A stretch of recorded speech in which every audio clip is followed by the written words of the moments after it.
بسم الله الرحمن الرحيم. عن أبي بكرة أن رجلا قال: يا رسول الله، أي الناس خير؟ قال: من طال عمره وحسن عمله. قال: فأي الناس شر؟ قال: من طال عمره وساء عمله.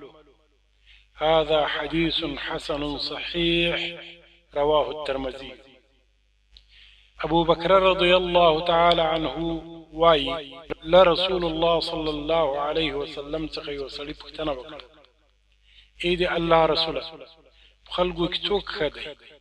رسول الله صلی الله علیه وسلم وفرمایل: د چا چې عمر اوږد او عمل یې نیک. هغه سړي بیا ورڅخه وپوښتل: اې د الله رسوله، خلکو کې تر ټولو بد څوک دی؟ رسول الله صلی الله علیه وسلم وفرمایل: د چا چې عمر اوږد او بد عمله وي. د دې حدیث روایت ترمذي کړی دی. صدق رسول الله صلى الله عليه وسلم.